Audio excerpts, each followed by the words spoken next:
siap mendengarkan revelation Tuhan? Amin. Haleluya, luar biasa. Bu Tati nggak datang tapi oh, kirain.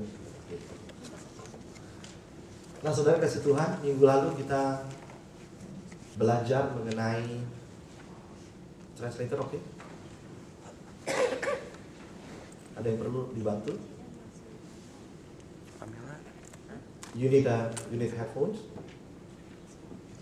Oke.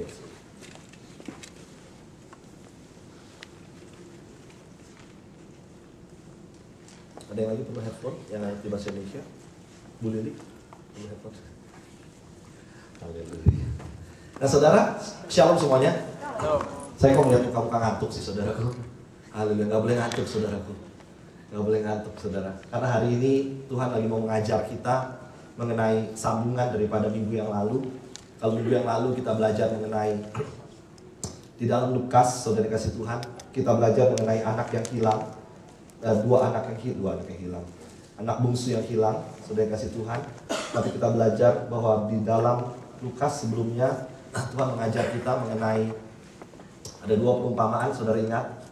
Ada dua perumpamaan. Yang pertama mengenai gembala yang punya 100 ekor domba dan hilang satu, kemudian Tuhan cari, amin. Kemudian ada seorang wanita yang punya 10 koin, hilang satu, dinyalain semua lampunya, disapu sampai ketemu. Dia bilang harus ketemu. Artinya apa saudara kasih Tuhan?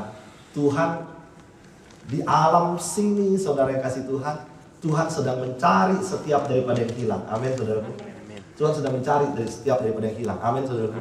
Termasuk saudara dan saya. Saudara dan saya, kita jangan berpikir kita sudah jadi anak Tuhan, kita nggak hilang lagi. Kita bisa lagi dalam keadaan hilang. Oleh karena itu kita harus belajar saudaraku. Apa yang dimaksud dengan hilang, apa yang dimaksud dengan kembali ke rumah Bapak seperti dua anak yang hilang itu. Saudara siap dengarkan saudaraku? Mau ya saudaraku ya? Karena saya waktu dengar ini dari Roh Kudus sendiri, Roh Kudus banyak mengajar sesuatu yang luar biasa. Dan hari ini Tuhan mau ajar kepada saudara dan saya, sepulangnya dari tempat ini saudaraku, cuma ada dua pilihan saudara. Saudara mau memilih apa yang Tuhan sampaikan, atau saudara tetap mau jalan sendiri. Konsekuensinya luar biasa waktu saudara mau jalan sendiri. Luar biasa. Saya berharap saudara tidak ada yang mau jalan sendiri. Ikut Tuhan. Amin saudaraku. Karena ada suatu hal yang luar biasa waktu kita ikut Tuhan. Cuma ada dua pilihan, tidak ada gray area. Tidak bisa saudara bilang, separuh saya ikut Tuhan kalau lagi senang hati.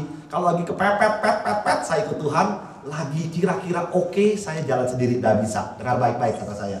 Tidak bisa, saudara ada di gray area. Dunia selalu mengajar kita ada di gray area. Ya, nggak terlalu ke kanan, nggak terlalu ke kiri. Biasa-biasa aja lah, nggak bisa.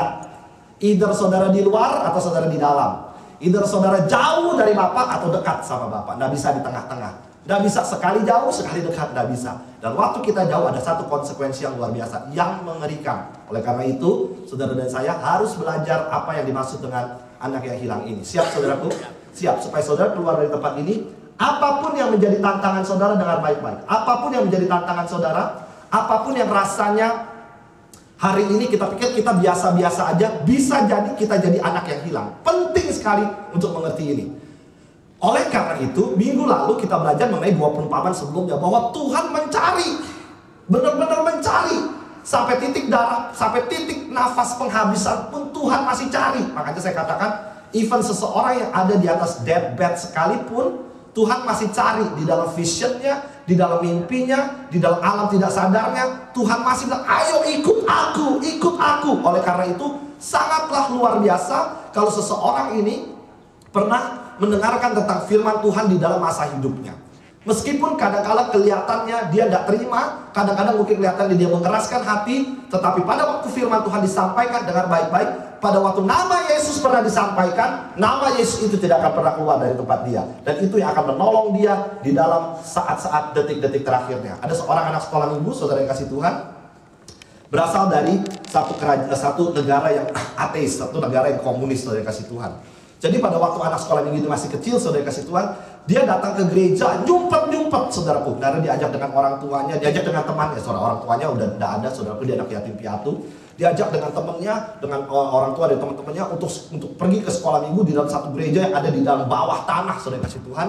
Karena apa? Karena negara komunis, negara ateis, kalau mereka tahu orang datang pergi ke gereja atau ada gereja, itu wah dikejar mati-matian. Jadi anak sekolah minggu ini, saudara kasih Tuhan, cuma dengar nama Tuhan Yesus, cuma dari sekolah minggu tok. Saudara, Gereja bawah tanah, saudara jangan pikir bisa ada Alkitab di media seperti ini. Saudara punya iPad ada Alkitab. No, mereka punya Alkitab, saudara kasih Tuhan. Nggak bisa dalam keadaan terbungkus, dalam keadaan satu Bible seperti ini rapi, saudara kasih Tuhan. No, lembar demi lembar harus dirobek-robek, saudaraku, disimpan, dilipat-lipat, saudaraku, ya.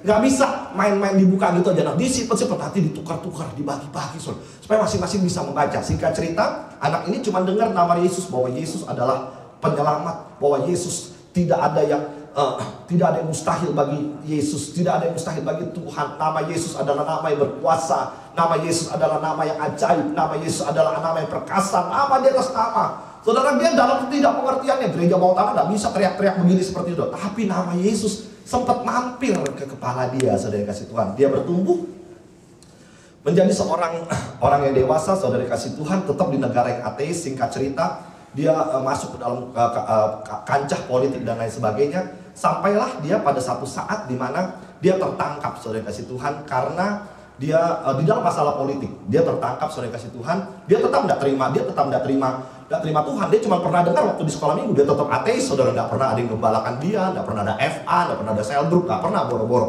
Tapi nama Yesus pernah nyangkut di dalam kepalanya dia. Nah, singkat cerita, kemudian karena kancah politik dia tertangkap dan akhirnya dia harus dihukum mati dengan ditembak, saudara kasih Tuhan. Pada suatu saat dia sudah dipenjara dan ada waktu sudah ditentukan untuk dia ditembak mati, saudara kasih Tuhan.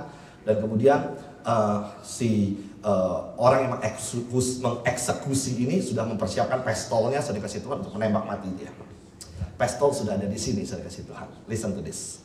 Pistol sudah ada di sini. Detik-detik terakhir, saudara kasih Tuhan. Detik-detik terakhir pistol ditembakkan untuk meledakkan kepalanya, menghancurkan otaknya, membuyarkan otaknya untuk dia mati. Pada saat detik-detik terakhir dia sudah tidak ada jalan keluar lagi, sudah pasrah, sudah tidak bisa ngapa-ngapain lagi. Nama Yesus muncul di kepala dia. Nama Yesus yang cuma dia pernah dengar waktu dia masih a small boy. Nama Yesus yang muncul pada waktu dia pernah dengar di sekolah minggu, itu pun adanya di gereja bawah tanah, bukan di gereja seperti ini. Tetapi nama Yesus yang disampaikan, saudara yang kasih Tuhan, sempat mampir ke kepala dia, sempat mampir ke otak dia, saudara kasih Tuhan. Pada waktu dia sudah mau ditembak, cuma ada satu yang dia bisa ingat. Cuma ada satu, dan saya yakin dan percaya Roh Kudus bekerja pada saat yang tepat. Pada waktu dia mau ditembak, dia cuma dia yang keluar dari mulutnya cuma dia bilang, Yesus tolong. Pistol ditembak.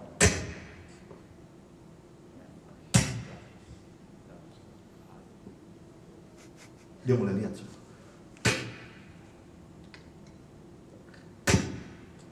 Pistol tidak bisa meledak. Pistol tidak bisa meledak, saudaraku. Padahal sudah ada di atas kepala dia. Tapi nama Yesus yang sempat mampir ke kepala dia pada waktu dia masih kecil, masih sekolah minggu, lebih besar kuasanya dari pistol yang nempel ke kepala dia. Nama Yesus yang ada di kepala dia lebih berkuasa dari pistol yang nempel di kepala dia. Singkat cerita, orangnya pun kaget. Orang yang mau nembak pun kaget.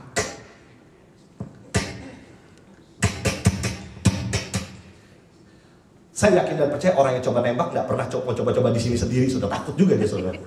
Takut kalau dia tembak ke sini dia meledak, saudara. Tapi orang ini diselamatkan karena nama Yesus. Katakan amin. Singkat cerita, orang semua kaget, saudaraku. Anak kecil ini, anak yang sudah jadi dewasa, diselamatkan karena nama Yesus. Dengar baik-baik. Yesus Tuhan mencari setiap orang yang mau berbalik kepada dia. Katakan amin. Di luar sana, di alam sana, Tuhan sedang mencari. Oleh karena itu, anak yang dua perumpamaan bercerita mengenai saudara dan saya, Tuhan sedang cari kalau kita mau balik, saudara kasih Tuhan. Tuhan sedang mencari kita. Amin. Apa konsekuensinya, saudara kasih Tuhan? Apa yang terjadi dengan anak bungsu yang hilang? Kita lihat sama-sama ceritanya setelah ini, saudara kasih Tuhan. Saudara mungkin pikir, Pak Ferdi, ini minggu lalu Pak Ferdi udah cerita. Yes, saya sudah cerita ini untuk mendasari apa yang akan kita sampaikan sore hari ini. Karena sore hari ini akan sesuatu yang luar biasa indah yang saudara harus tahu. Karena optionnya cuma dua. Saudara nggak bisa di tengah-tengah. Nggak bisa hari Minggu nama Yesus. Hari Senin, Selasa saudara jalan sendiri. Percuma, saudaraku. Dengar baik-baik.